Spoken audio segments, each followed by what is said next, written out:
Up at the National Arboretum today, there has been a remembrance service. The Prime Minister's been in attendance, and GB News' Mark White is there now. Well, Nigel, good evening. As far as the lessons learned are concerned, the Prime Minister was actually asked, as Prime Ministers often are on the anniversary of the Falklands War, whether Britain could ever mount such an endeavour again. Now, he was unequivocal. He said that he believed that the UK could do that, that in technology terms, the UK military had advanced significantly.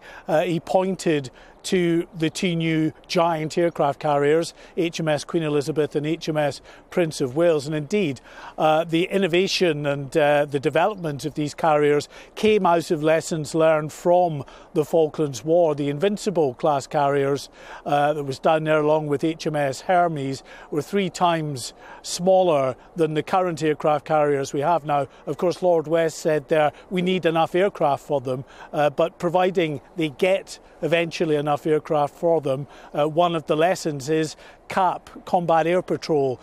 During the Falklands, there was concerns that the decks were just too small. They didn't have enough jets to have an effective combat air patrol up all the time trying to protect the task force. So that's one of the lessons learned that the Prime Minister believes, coupled with other aspects in the way in which the military has developed over the years, would mean that we would be able to mount such an endeavour, even though compared to then 48 frigates and destroyers the Royal Navy had, now we have 19.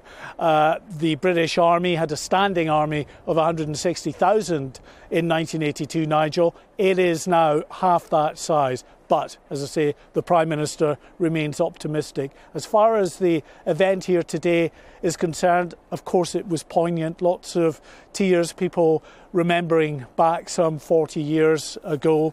There was a little light relief, a little light moment towards the end when the Prime Minister was actually speaking. In his speech, there was a rather mistimed flyby of helicopters, which rather ruined the end of his speech. This is how that unfolded.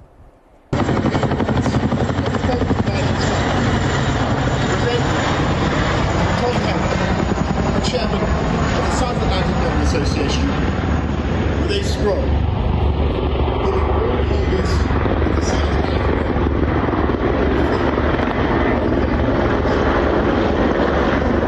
And I think the Prime Minister actually really took that in good spirit.